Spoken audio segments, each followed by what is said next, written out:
guys. All right. Welcome back to another live event. My name is Jader Salazar, founder of Black Label Closers, an organization dedicated to help people become exceptional high ticket closers.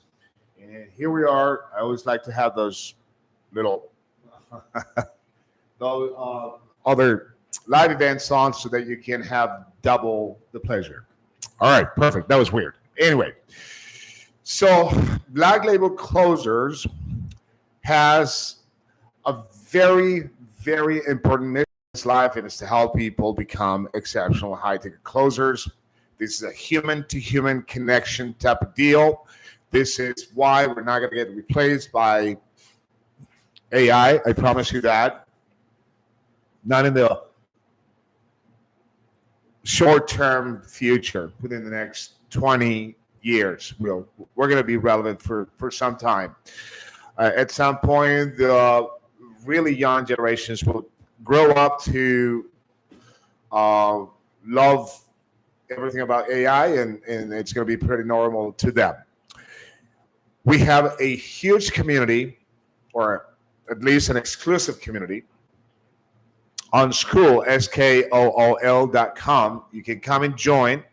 You can sign up for the free course, and you can ask as many questions as you have to ask so that you can get the right help. If you want to become more aggressive, you can sign up for a $97 course that values at $1,000, and we decided to do something really, really nice for everybody out there who wants to up their game in the sales industry. All right, so that you guys can really, really learn this trade. It's a beautiful place to be in the industry, in the financial world, and trust me, you can really generate a great or manifest a great life for your family, a handsome life for those you love and for yourself. You can invest, you can make the money to be able to invest. This is a six figure you should be able to make if you do, if you follow the steps, if you become creative, if you become someone who's quick on your toes and you can help people. You can become easy $200,000 of an earner every year, maybe three, maybe four, maybe $600,000. It really, you write your paychecks. That's basically how it works.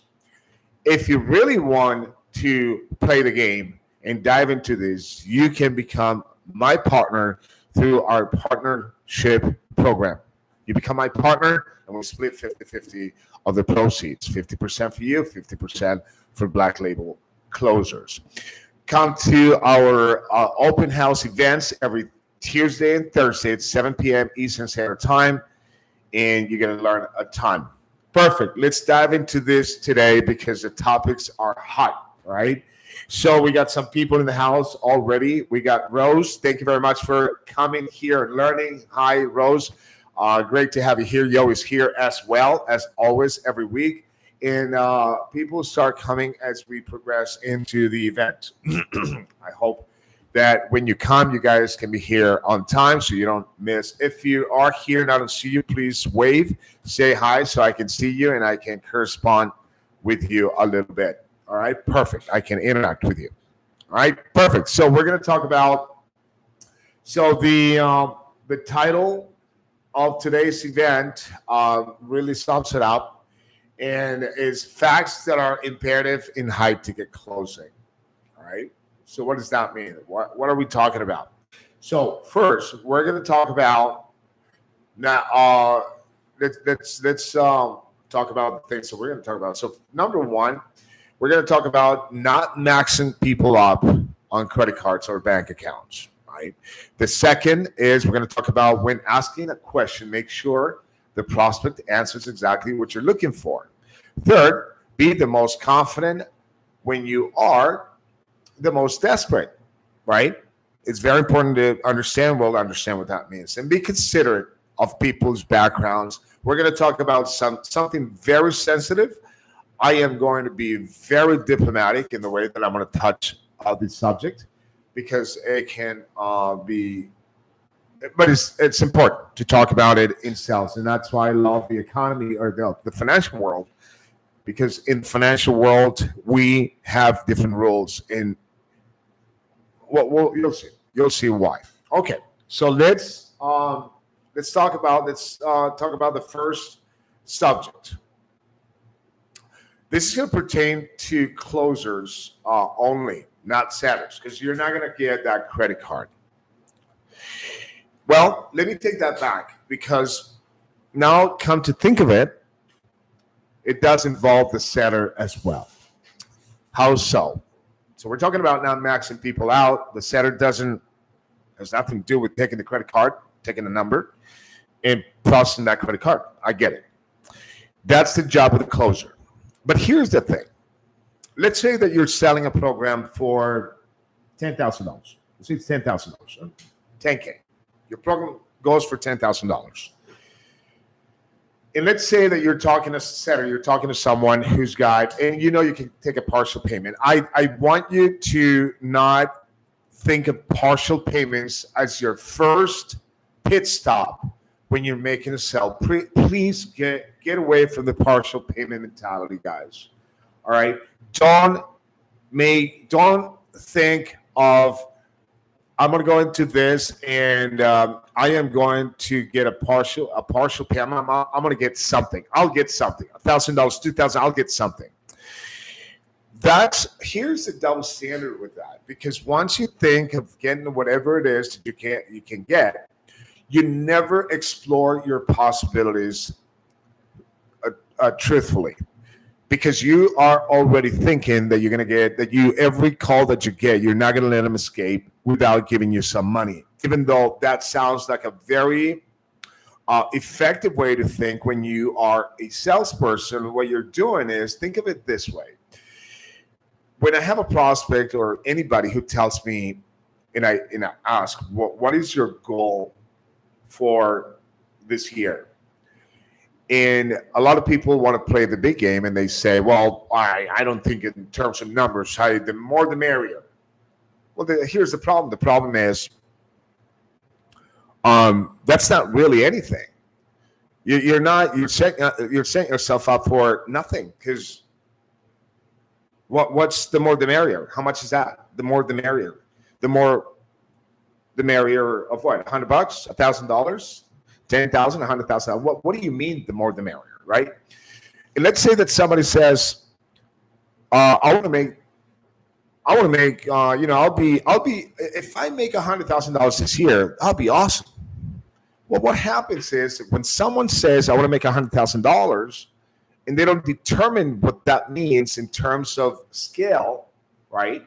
Where you're limiting yourself to make only $100,000. So your brain, everything you manage your brain with words. You condition your thought process, the way you approach challenges, your perspective, your mindset. Everything is going to be sized up by words, right? Your words will determine what to follow, what's the path that you're going to follow. So if you're going to a sell, if you set yourself for $100,000, you could have made $500,000, but you only thought of $100,000. So that's all you're going to make. When you could have probably made, so that means you would probably leave opportunities on the table that you wouldn't leave on the table if you knew that you can make it $500,000. So it's the same thing with a partial payment, right? If you have a partial payment and you're coming into a possibility where you can collect 100% of the money, and you say to yourself, well, I'm gonna get whatever they have as a partial payment, or from a payment, any type of payment. Then what if they could have made the $10,000 payment, but you only focus on that partial payment? You got to be careful with your mindset. Your mindset is where everything lies with that. Now, what do I mean by not maxing people out? So let's say that you have someone, right? And through the discovery, you're a seller, right? Through the discovery, you find out that they have $5,000. That's how much they have in the bank. They don't have any credit cards. They have $5,000. So automatically, what people think at this point is, I have $5,000. I can collect $5,000, and they have enough to be able to make a partial payment. Now, you have to be conscientious and find out what they mean about having $5,000. Here's what I found out, right? Is when I ask someone, how much money do you have to invest? They tell me $5,000. Now, from their profile, I already talked to someone who's a truck driver, right, who is making $60,000 a year, and his wife is sick. She hasn't been able to work for the past 2 years, whatever, right? And now they have $5,000. I have to ask myself one question. Do you understand what you're saying when you mention that you have $5,000 to invest? Do you understand what that means? Well, to most people like that, $5,000 is not investing money. To most people like that, $5,000 is money they have set aside for emergencies, right? So here's what happens. So now you think they have $5,000 to invest when all they have in the back is $5,000. They have 2 kids and a wife that's not working because she's sick or she's taking care of the kids, whatever the case is. He's a truck driver, right? Even though they make okay money, but a lot of them don't, right? So what happens is you set that deal for the closer. Now the closer, you tell the closer they have $5,000. Now it's pretty irresponsible if the closer takes that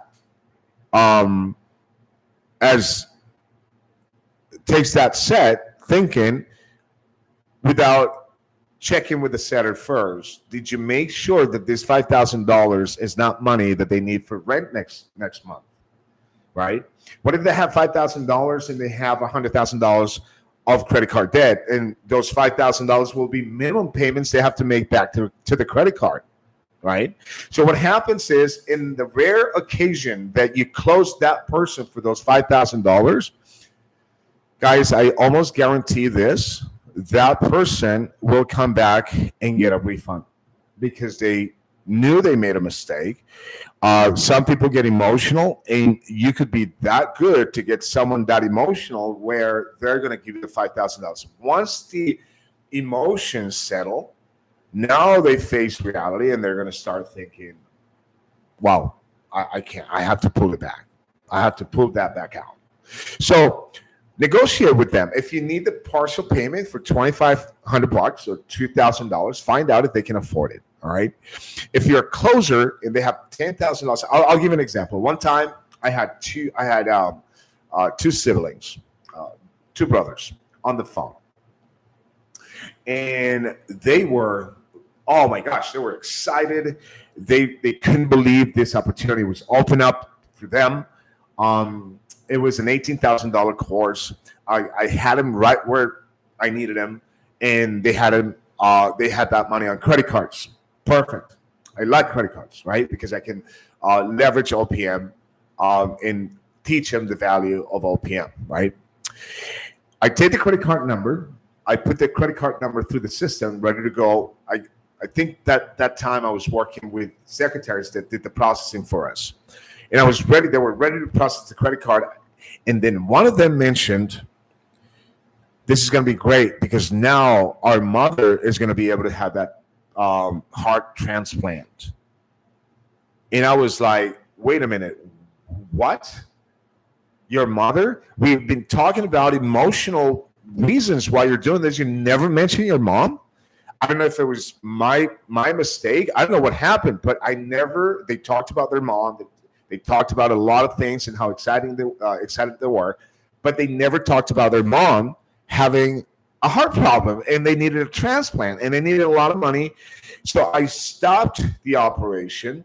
I said, listen, guys, I understand this is a great opportunity, and this is going to help you guys for sure. This would be an opportunity, but I don't want to risk it. I don't think this is responsible for me to take your money and put you in this program, because sometimes things take a little bit longer, when you're closing on a property, and your mom really needs that heart. Why don't you focus on that also? Because when someone is going through that process in life, of having to have a heart transplant, I'm sure that you get sick a lot of times, and maybe a lot of scares take place where, you know, I was just not going to have it. Not because of the refund. I couldn't care less. I could care less about the refund. It was more about these people. And this is why you got to be careful. If you're, you should be a good enough or an exceptional closer to the point that you can look out for people. This is what's going to make the difference for you, and you're going to avoid a lot of problems. And also, of course, you're not going to have someone coming back for a refund and showing your paycheck, because you don't like to pay back refunds, commissions. Trust me on that. All right. So we got Rose, Joey, Marco. Thank you very much for being here. Paul is here again.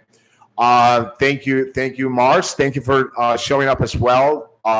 Usual suspect. I love my tribe here because they're always here. I don't see Pantera tonight, but that's okay. She's 90% of the times here. So thank you guys for coming over. That was really cool. All right, perfect.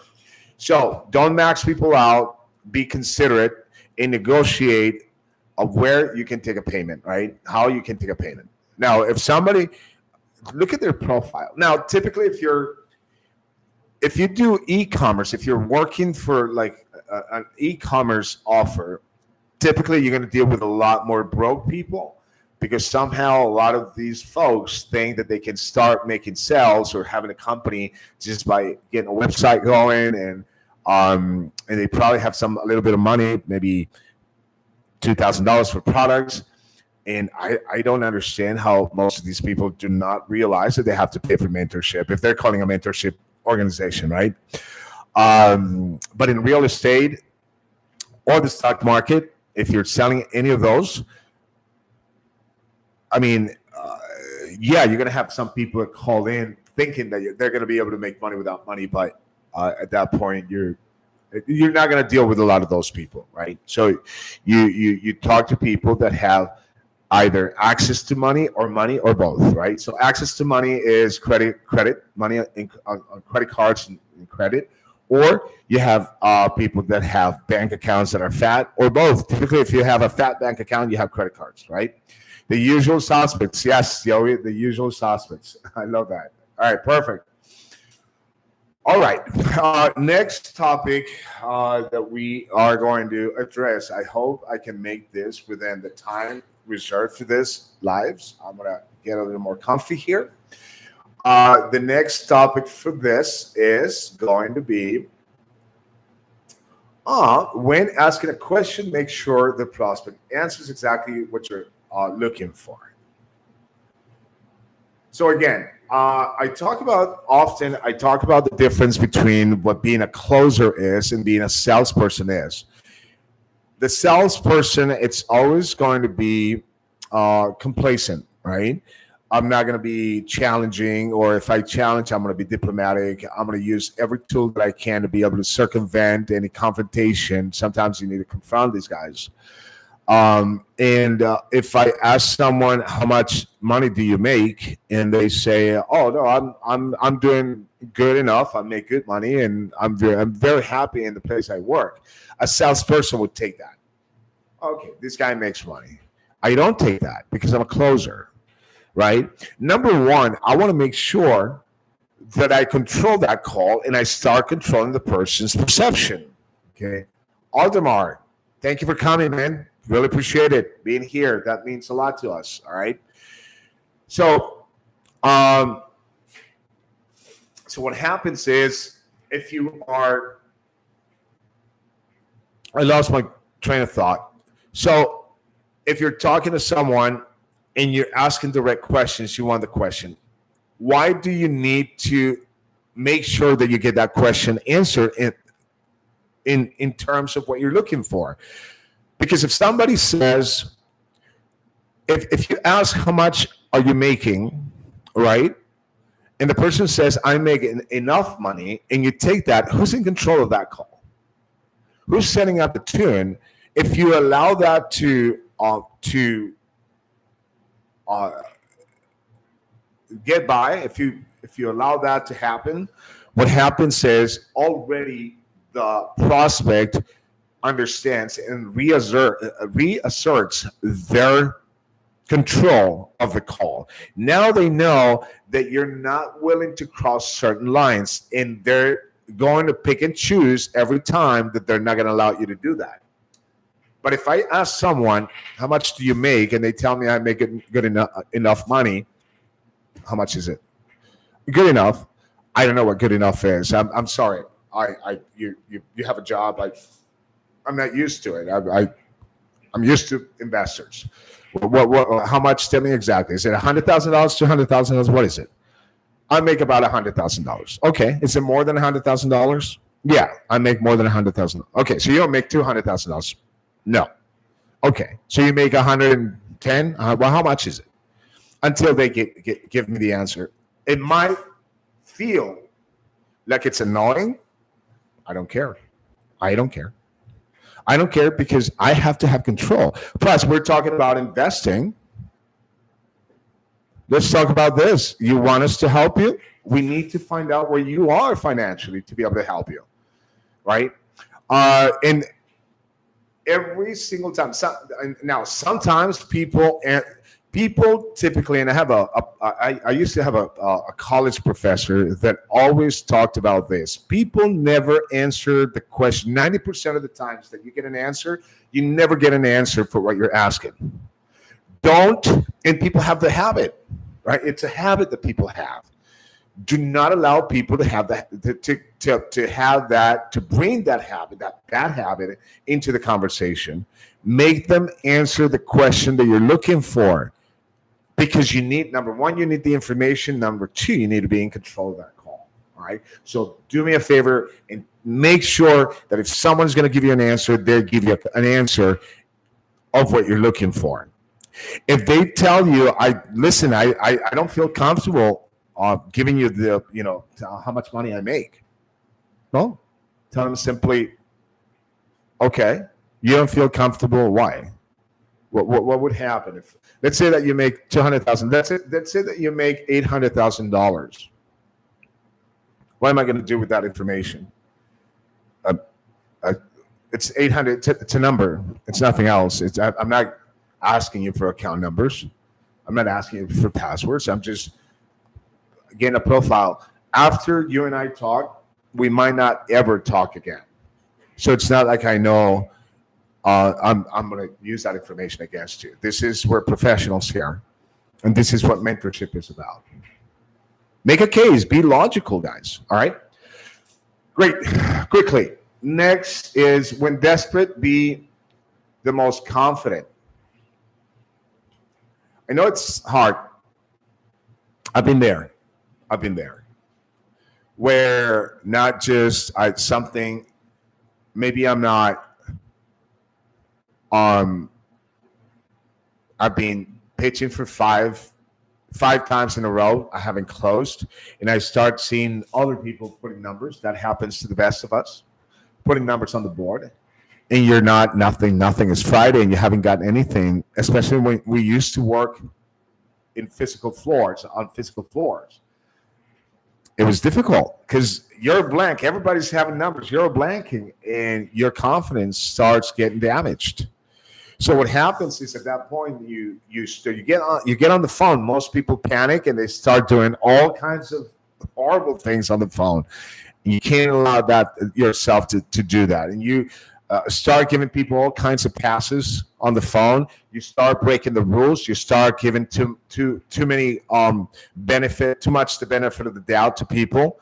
Benefit of the doubt, it's never a good thing in high ticket sales. You never give people the benefit of the doubt. You want to have clarity in what your answer, what you're getting, you're looking for. That kind of bleeds into my personal life. That's how I deal with life. Like if somebody tells me, even a friend, if they tell me I'm going to be there around 7, I want to know what time 7. Don't tell me around 7 because I don't know what that is. Now it's a bad habit I have because outside my professional life, it's not a good. My wife hates it, and my wife, she's very, very on time. She's a person that I really respect her for appreciating time the way she does. But in other things that I want to know exactly, you know how women are, they always give you an answer that they you think is the right answer, but you're looking for the objectively the right answer. And I have that habit of making her say what she doesn't want to say. So, but I'd rather have that habit and not the other way around, where I bring the uncertainty into my professional life, right? So that's a good thing to have if you have it the right side up. Perfect. All right. So be confident. Don't allow your emotions to take over. Being emotional is never a good thing, because when you're emotional, you make mistakes. Emotions are not the first. When you react with emotion, you should never. You should feel the emotion, but never react to emotion. You should keep it and give it another. Count 10 seconds before you react, because that emotion is typically the wrong choice. All right. Excellent. Last but not least, definitely, I'm going to touch on a very sensitive subject, guys. So please bear with me. One of the reasons why the financial world has been able to take people out of their boxes of mindset and thought process and culture and tradition. Some traditions are good, some traditions are not good, right? Some traditions take cultures and societies into the wrong place. And some traditions are better to be kept in societies. One of the bad traditions that we've been little by little, I guess, humanity has been able to conquer a little bit more, sometimes with setbacks, is the uh, conflicts from with race, right? Ethnicities. But in the marketplace, it's what makes the world more colorful. If you are great at what you do, it doesn't matter what kind of background you have. I don't care who you are. If you see someone of a different race or ethnic background, if that person is what you need, you're not going to care how that person looks like. You only care about results. And this is what the financial world brings to the table. And there's another aspect about this that as salespeople we have to be considerate, is who are we talking to? Who do we talk to? What's the person that we have there? We have cultures that in the way that we're all American, right? But in a sense, we're different. Everybody's different.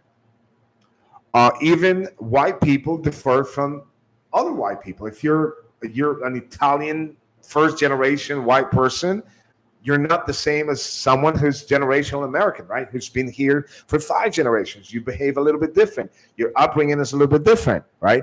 If you are Hispanic, you're going to be reacting to marketing a little bit different. If you're African American, you're going to be reacting to marketing a little bit different. And as a point of reference, as a closer, as a setter, you have to be considerate of those backgrounds and understand what makes them susceptible, what makes them triggered, what triggers them, what makes them tick, right? All the things that you can learn, anything that you can learn through the experience of dealing with different people, different backgrounds, make sure that you learn copiously how to deal with those people and what's the best way to treat those people, be respectful of their background, and take advantage of the things that the background has to offer, right? So if you look at a commercial for, I don't know, Coca-Cola, the aim of the commercial to Hispanic people is a lot different than to white people or even African Americans or everybody else, right? Because we all have different experiences, and we have to make sure that we appeal to those experiences and so many other differences that unifies us and that makes us better because we know how to deal with each other, right? So always take into consideration. I know this is a very, very fragile subject. It's very tempting to not talk about it because we might say something that doesn't sit well with somebody. But my job is to train people to make them better in this. If you take marketing, you're going to learn about this. Right? You're going to learn about how to deal with different backgrounds, and that's just the way it is.